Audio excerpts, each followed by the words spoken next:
السلام عليكم يا حبايبي، ازيكم؟ عاملين ايه؟ وحشيني قوي قوي من الفيديو اللي فات. وحشيني بصراحة. وحشة حلوة قوي. والله وحشيني يا حبايبي.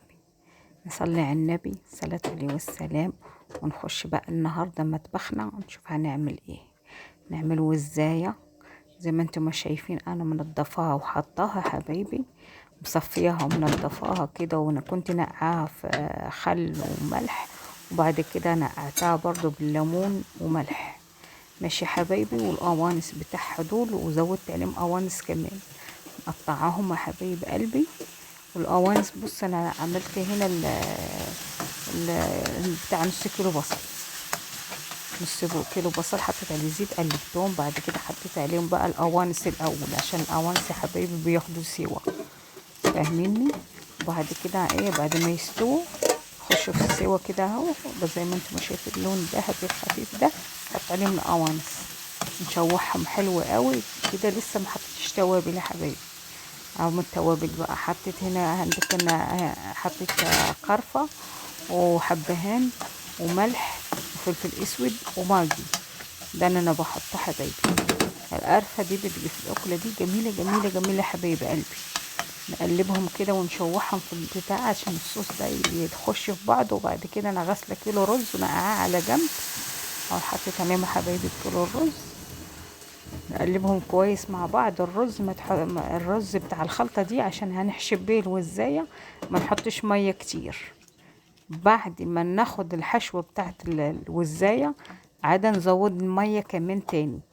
هتشوفوا زي ما انا هعمل، هتشوفوا لما هزود الميه هتشوفوا حبايبي. كده نقلبها ونخلي مع بعض.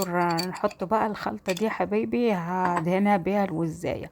هدهنها بيها من بره وجوه. عندك بصلاية ونفس الخلطة اللي حطيت في الرز هدهن بيها الوزاية. وزودت عليهم صلصة وطاية مخرطة كده، هدهن بيها الوزاية من بره ومن جوه قوي. دي الخلطة دي بتخلي الايه، بصوا الوزاية دي جميلة جميلة، بتخليها ايه، مسكرة خالص. ندهنها من بره ومن جوه قوي قوي، نعمل لها مساج. بصوا ندعكها ندعكها. ايوه ايوه، ندعك بقى من ظهرها وكله، ومن جوه ومن الجناب ومن جوه قوي. دي بتخليها طعمها حلو، جميل جميل يا حبايبي. كده الحشوة استوت نص سوا. خليوا بالكم عشان لسه الوزاية هتتسلق. نص سوا سنة المقاس اللي هنحشي في الوزاية. وهنرجع بقى نغطيه كده وشوية تاني بعد ما نسيت بصوا هرجع احط عليه مية. كده انا نسيت عشان تبقوا عارفين. انا يا حبايبي بشارك معاكم الحلوة والمرة. اللي بيحصل هو اللي بقوله لكم والله، وربنا شاهد عليه.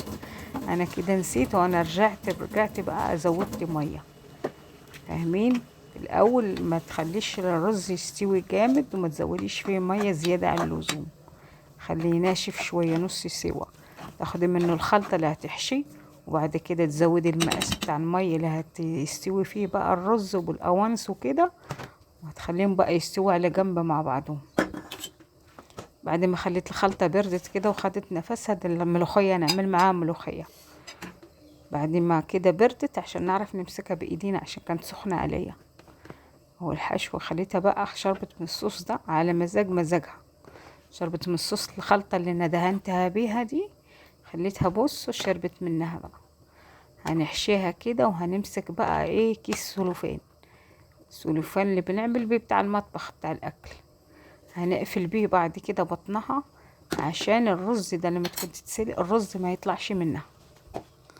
فاهمين يا حبايبي؟ انا حاطه الميه، الحله فيها ميه تسخن لغايه ما نحشي ونخلص تكون الميه سخنت باذن الله.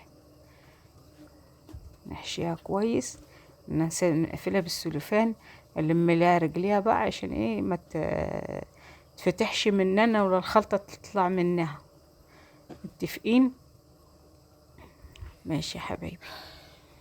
ما تنسوش اخوتكم في اللايك وفي الشير، واشتركوا في القناة عشان القناة تكبر بكم يا حبايب قلبي بإذن الله. شايفين اهو بدأنا بحشر فيها السلوفان ده عشان الرز ما يطلعش منها وهي بتتسلق. صلوا على النبي حبايبي، صلوا على النبي في سركم يا حبايبي. صلاة على النبي حلوة قوي والله، بتشيل حاجات كتير من البيت ومن كل حاجة حبايب قلبي. اهو حبايبي ده بيستوي كده، يعتبر ايه، زودت عليه شوية الخلطة اللي فاضت مني الحبتين دول، زودتهم على الرز حبايب قلبي.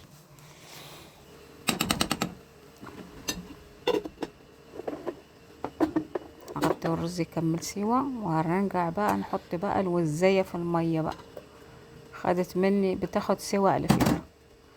بقيت الخلطة وبصلاية بس كده، وزود شوية ملح كمان عشان الشوربة دي بعد كده هناخدها نعمل منها الملوخية. متفقين يا حبايبي؟ نغطس الوزاية بقى في المية دي وخليها تاخد وتدي على اقل من مهلها.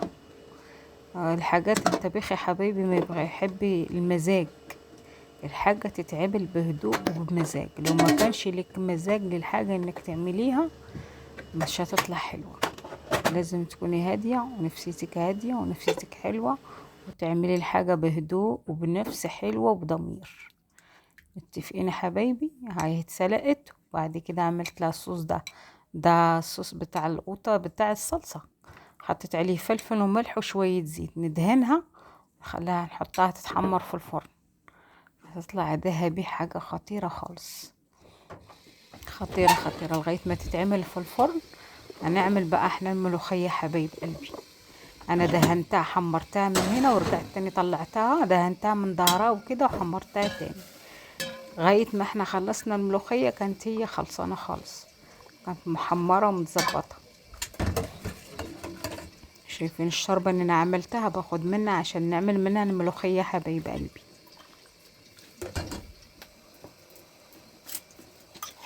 انا بشكر متابعيني الحلوين، كل اللي كتب لي كلام حلو واللي بتشجعوني، والله كلامكم هو اللي بيشجعني، كومنتاتكم الحلوة الجميلة اللي بتشجعني. ربنا يستر عرضكم عرض ولاياكم يا حبايبي، ويسترها معاكم ويرزقكم حيث لا تحتسبون يا حبايب قلبي.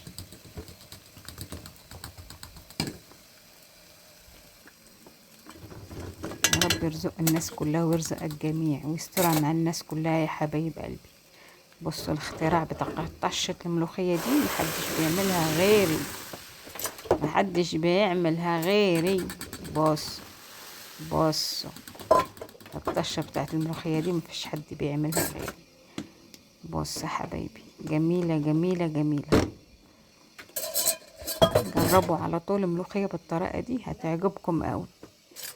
بقى نشوف بقى ايه الهانم بقى، نطلع الهانم من الفرن. اتفضلوا يا حبايبي. حطيت الهانم بقى في الصينية بقى مبسوطين بيها. هنطلع بقى الست هانم من الفرن بقى متظبطة نفسها، هنحطها وبعد كده ايه نحط عليها حواليها الرز ونقدمها بالهنا والشفا.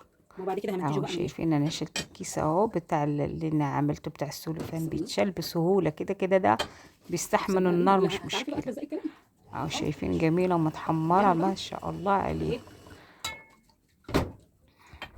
اهو بقى نغرفها ونظبطها ونقدمها اليوم يا حبايبي بالهنا والشفا.